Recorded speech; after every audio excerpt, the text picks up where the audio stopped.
Welcome back sa kusina ni Tito Chin. Kung bago ka lang dito sa channel ko, please hit the subscribe button and smash that notification bell para lagi po kayong updated sa mga videos na i-upload ko. Salamat! Okay guys, ang gagawin natin ngayon ay cassava cake, steam cassava cake using Llanera. Yan. Ito guys ay hindi na natin kailangang gumamit ng oven. So, no problem sa mga walang oven dyan. Pwede natin gawin to at pwede nyo rin itong pang negosyo. So, ano nga ba ang kakailanganin natin sa ating cassava cake? So, syempre, unang-una ay ito, yung ating grated cassava. So, ang ginamit ko dito is 2 packs na yung frozen guys. Pero, pwede rin kayong gumamit ng fresh yung mga nasa Pilipinas. Pwede kayong gumamit ng fresh na kamuting kahoy. Gadgarin nyo lang. So, about 1 kilo and 4 cups. About 4 cups. Ayan. So, ito siya. At condensed milk. Any condensed milk. I'm not promoting any brand here. So, condensed milk. At 140 ml of evaporated milk. Wala akong nabili na maliit. Wala akong stock sa bahay na maliit. So, kukuha lang ako dito ng 140 ml ng evap. Gagamit din ako dito ng 2 eggs. Ayan. 2 itlog. Margarine or butter. Pero ano ko to, imimelt ko. Yan, ilagay ko dyan. Para papainit ko mamaya. Okay, kung kulang dyan, dagdagan ko na lang ng ano. Ito na lang natira na butter sa fridge. Lalagyan ko na lang ng margarine. So, about 4 tablespoon of margarine or butter. Imimelt lang. And sugar. I got sugar here. So, about 2 tablespoon each Llanera. So, yung ating 4 cups of kamuting kahoy is good for 4 Llaneras. If your Llaneras is big, large. Mine is, they are small. Smaller than usual. So, maybe about 5 ang sa akin. So, basta 2 tablespoon each and then i-caramelize natin. Okay, so i-prepare ko na muna. And of course, ang kakailangan mo is steamer. Ayan, so atin lang muna itong ating butter. Konti lang. Para busy ang aking kalang ngayon guys. Tulad ng sinabi natin kanina is 2 tablespoon each Llanera. Kasi kailangan nating gawin muna ito guys para ma-set aside. Para pagka binuhos natin mamaya yung ating mixture, cassava mixture, ay ano na, malamig na. So, ito gagawin natin is sa low heat, lagay natin. Yan. So, kailangan lang low para hindi masunog kaagad. Yan. So, ito guys. Natunaw na, nagmelt na. So, isi-set aside ko lang. Ayan na sila. Antayin na natin na mag-cool down. So, for the meantime, i-prepare na natin yung ating cassava mixture. So, next gagawin natin ay paghalo-haluin na nga natin yung ating mga mixtures. So, ilagay ko na itong ating grated cassava. Yan. Lagay na natin. Sunod na natin na ilagay ang ating 2 eggs. Lagay na natin yung 2 eggs. Ito, i-ano lang natin.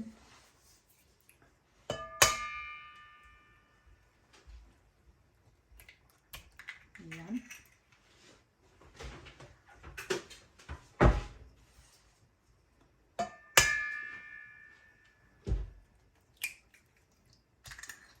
There we go.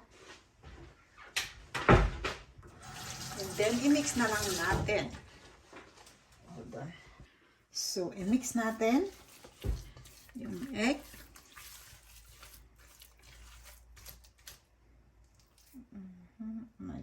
May itim doon. Alisin natin.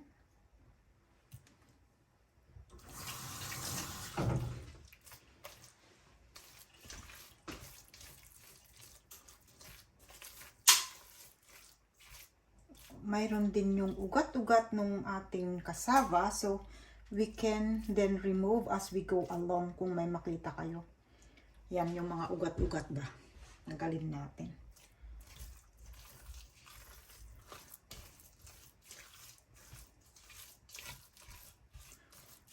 Okay, so ang isusunod kong ilagay ay yung 1 can of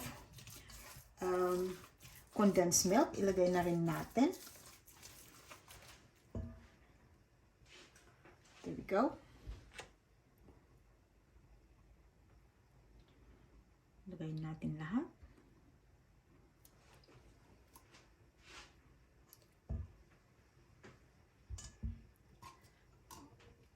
Okay.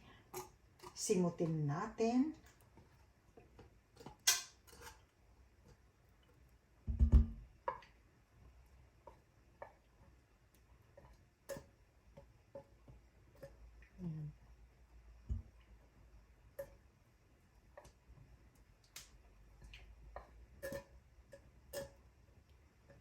There we go.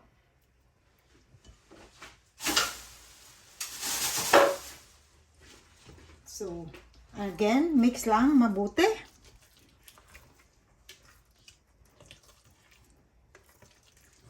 Yan. So, mix lang.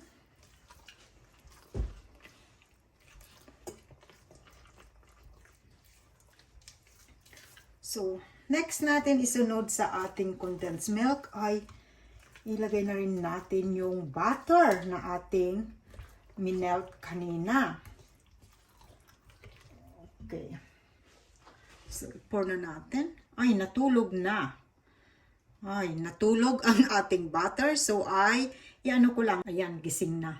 Kasi, malamig kasi ang weather dito, guys. Kaya, konting ano lang, talagang nagbubuo. Kaya, ayan. Inano ko lang konti. Ayan, gising na sila. So, ipo-pour na natin. Ayan.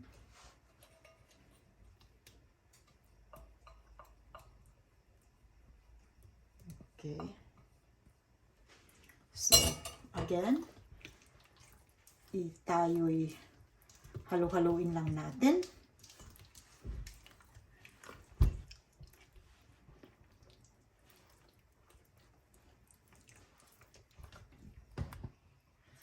Ayan. Halo natin maigi.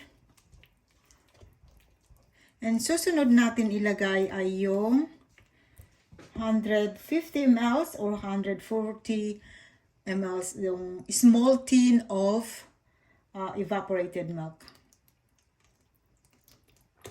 Ayan.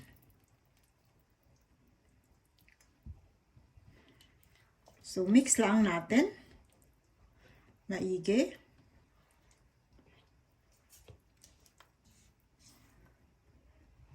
Ayan.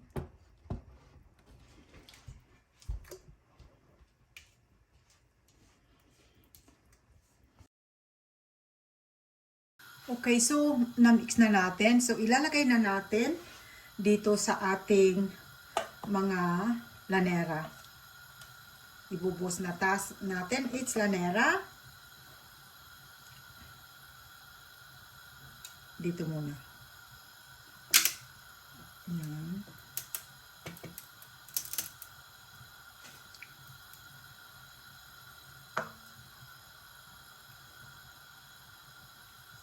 Konti pa. So, tansyahin nyo na lang, guys, kung gaano kadami. Ayan.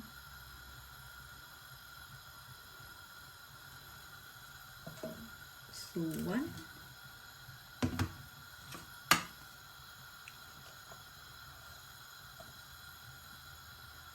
This is 1 cup. And add a little bit more.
Ayan, tamang-tama 5 Llanera nga kasi maliit lang tong Llanera ko.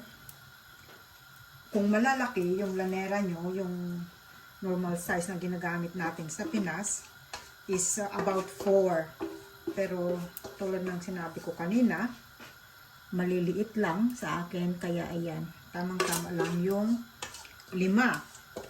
Ayan. Akin lang kakayuin maigi.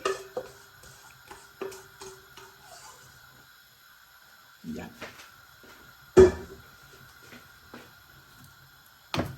So, nakagawa tayo ng 5 out of 2 packets of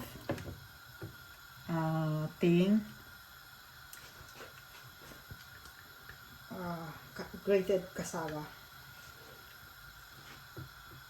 Okay.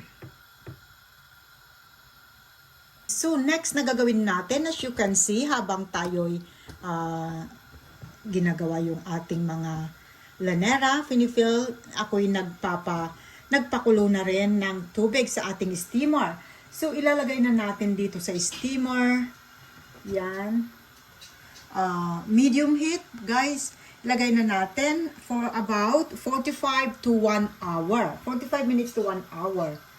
Yan.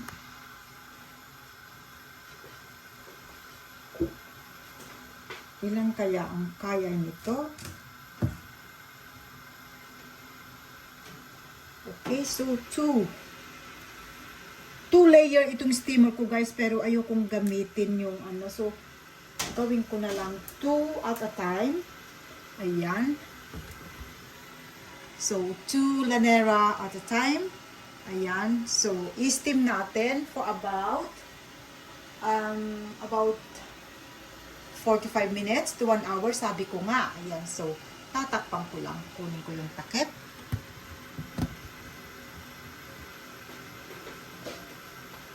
In a medium heat. Ayan. So, hantayin na lang natin na.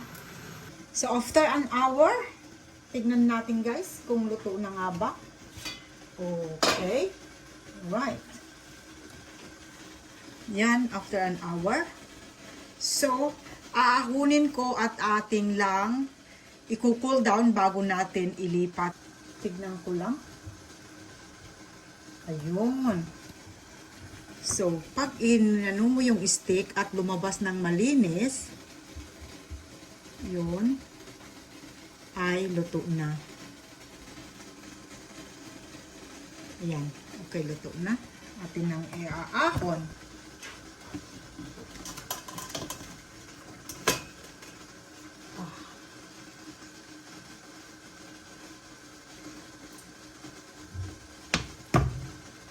Yan. Ating lang hayaan na lumamig, mag-cool down bago natin. Buti na lang may gloves. Yan. Okay, so ito na. Medyo mainit pa, pero pwede na siguro. So, atin lang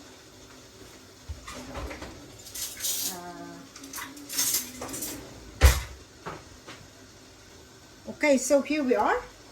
So ating something like that. Yung sa gilid, ilulusan up natin yung gilid.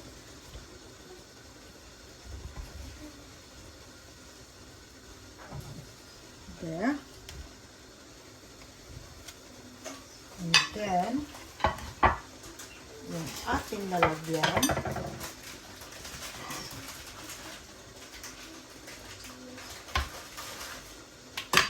There. Tap, tap, tap, tap, tap, tap, tap. Tap, tap natin para lumabas. Oh, come on. There we go, lalabas na. Iyan. Oh. So, ayan po yung ating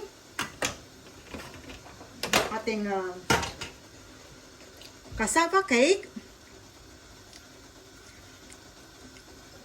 You don't have no oven needed.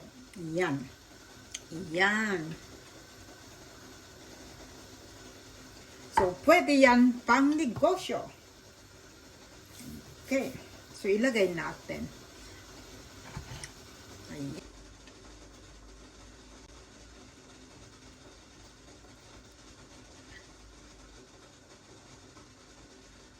So, kung pang-benta nyo naman, ilagay natin sa tab. Ayan. Ito. So, same thing. Ilulusan up natin yung side. Okay. So, ilulusan up natin yung side again. Para pagka gusto nyong ibenta, ilagay nyo sa tab na ganito.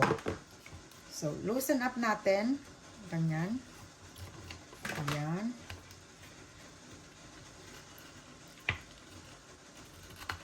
There we go. Then, kasya. Lagay natin. Tap, tap. There. So, ayan. Sa picture mukhang sunog. Pero hindi guys, hindi siya sunog. Tamang-tama lang. Ayan.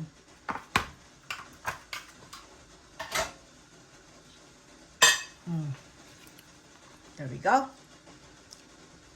Oh, so, pwede nyo nang ibenta. Hindi na talaga ako makapag-antay. Talagang titikman ko na to. Ayan. So, kakainin natin.